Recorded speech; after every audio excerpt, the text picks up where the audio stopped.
పంతులు గారు ఒక నిమిషం ఆ తాళం తీసుకురండి. పంతులు గారికి రండి, వచ్చారండి. నిన్న మార్నింగ్ నుంచి ఎవరున్నారో ఇమీడియట్గా ఎంక్వైరీ చేసి వాళ్ళకి ఏమైనా ఐడియా అంటే ఏ రోజు రాత్రి అయిందా పొద్దున అయిందా ఎప్పుడైంది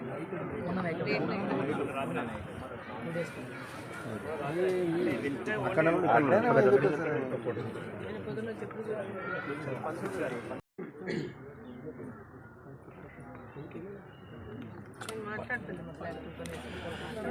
అలా ఏళ్ళ కాలం కాలం మొత్తం కూడా గణపతిని కూడా ఇక్కడ లేదు, తీసి ఎక్కడో బాడేస్తే ఆ గణపతి విగ్రహం దొరుకుతుంది. ఆ యొక్క నంది కూడా దొరుకుతుంది, కానీ ఆ లింగం అనేది వాళ్ళు ప్లాన్తో తీసుకురు అంతే. ప్లాన్తో ప్లానింగ్ ఉంది, వాళ్ళు నడుస్తుంది. వాళ్ళకి ప్లానింగ్ యంత్రంగా కరెక్ట్ ప్లాన్ చేయాలి కదా. ఎవరిని పట్టుకుంటే లోపలేస్తే అట్లా పట్టుకోవాలి.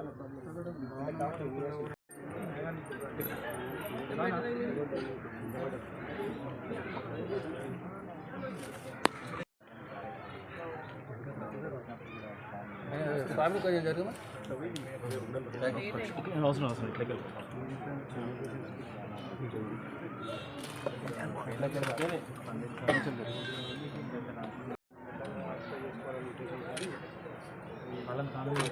విగ్రహం పెట్టినాక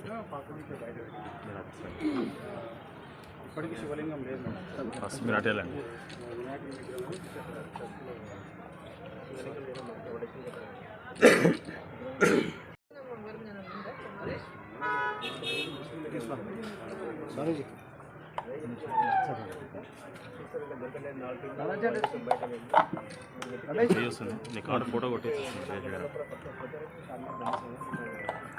ఫోటో కొట్టేస్తారు నేను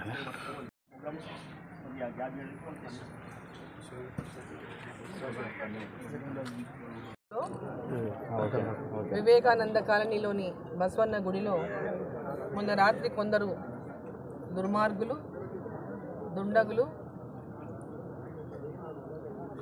ఈ ఆలయంలోని శివాలయంలోని శివుడి యొక్క ప్రతిష్టను లింగాన్ని అదేవిధంగా గణపతిని నందిని అన్నిని కూడా డిస్టర్బ్ చేసి అక్కడ ఇక్కడ పడేసి మరి రోజు లింగం అనేది ఇప్పటిదాకా ఇంకా దొరకలేదు. ఆ లింగాన్ని ఎక్కడ వేసినో తెలియదు. ఇప్పటిదాకా లింగం ఇంకా దొరకలేదు. మరి దీనికి సంబంధించి ఇప్పటిదాకా పోలీసులు ఎలాంటి చర్యలు కూడా తీసుకోలేదు. దీని మీద విచారణ కూడా ఇంకా ఏ స్థాయికి అయింది, ఎంతవరకు ఎవరు చేస్తారనేటటువంటి విషయమన్నా కనీసం ఇప్పటిదాకా గుర్తించగలిగినారనేటటువంటి విషయానికి వస్తాడు. ఇప్పటిదాకా ఇంకా అలాంటిది ఏం జరగలేదని చెప్తున్నారు. ఇటువంటి సంఘటనలు ఎక్కడ పడితే అక్కడ రాష్ట్రంలో ఇదేమి వికృతానందమో తెలియదు ఈ పనులు చేసేటటువంటి వాళ్ళకు. ఈ వికృతానందం దీని నుంచి ఈ యొక్క విగ్రహాలను లింగాలను తొలగించడం వల్ల వాళ్ళు పొందుతున్నటువంటి వికృతానందం అనేది ఇది అనవసరమైనటువంటి మత కొల్లాలను సృష్టించేటటువంటి విధంగా రెచ్చగొట్టేటటువంటి విధంగా కొందరు దుండగులు కావాలని ఇటువంటి కార్యక్రమాలు చేస్తున్నట్టుగా అర్థమవుతా ఉంది. మరి రాష్ట్ర ప్రభుత్వం ఇటువంటి సంఘటనలు జరిగినప్పుడు ఎమ్మడే స్పందించి ఇటువంటి సంఘటనలు మళ్ళీ జరగకుండా దీన్ని నియంత్రించేటటువంటి విధంగా ఇప్పటిదాకా ఎక్కడ కూడా చర్యలు చేపట్టలేదు. ఆ చర్యలు చేపట్టకపోవడం వల్లనే ఎక్కడ పడితే అక్కడ ఇట్లాంటి సంఘటనలు రాష్ట్రంలో చోటు చేసుకుంటున్నాయి. నేను ఇమ్మీడియట్గా రాష్ట్ర ముఖ్యమంత్రిని కొడతా ఉన్నా, ఇటువంటి చర్యలు మరోసారి పునరావృతం కాకుండా అసలు ఈ టెంపుల్స్లోకి వెళ్ళి లింగాలను కానీ అమ్మవారి విగ్రహాలను కానీ లేదా గ్రామ దేవతల విగ్రహాలను కానీ ఈ విధంగా ఎత్తిపడేయడము తీసేయడము అక్కడ నుంచి లేదా ధ్వంసం చేయడం అనేటువంటి కార్యక్రమాలు చేస్తున్నటువంటి సందర్భంగా మరి అన్ని టెంపుల్స్ దగ్గర కూడా ప్రతి ఒక్క టెంపుల్ దగ్గర సీసీ కెమెరాలు ఏర్పాటు చేయండి. ఇటువంటి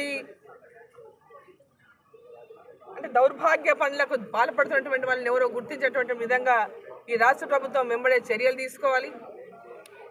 ఇది ఒక ఉద్దేశపూర్వకంగా కొందరు చేస్తున్నటువంటి కార్యక్రమంగా కనపడుతుంది. రాష్ట్ర వ్యాప్తంగా చూస్తుంటే ఈ రాష్ట్రంలో మత కల్లోలాన్ని ప్రోత్సహించాలని ఒక దురుద్దేశంతోనే ఇటువంటి కార్యక్రమాలు ఈ రాష్ట్రంలో ఎక్కడ పడితే అక్కడ జరుగుతున్నట్టు ఈరోజు మనకు అనిపిస్తూ ఉంది. కాబట్టి వెంబడే రాష్ట్ర ప్రభుత్వం ఇటువంటి చర్యలు పునరావృతం కాకుండా సీరియస్ యాక్షన్లు అటువంటి దుండగులపైన దుర్మార్గులపైన ఉండాలని చెప్పి సందర్భంగా నేను కోరుకుంటూ ఇక్కడ ఉన్నటువంటి పోలీస్ అధికారులు కూడా జిల్లా పోలీస్ అధికారులు జిల్లా కలెక్టర్ గారు వీటిపైన ఎంబడే ఎవరు దీనికి పాల్పడుతుందని దీని వెనక ఉన్నటువంటి కుట్రదారులు ఎవరైన విషయంలో వెలికి తీసేటటువంటి విధంగా చర్యలు తీసుకోవాలని చెప్పి సందర్భంగా నేను కోరుతాను.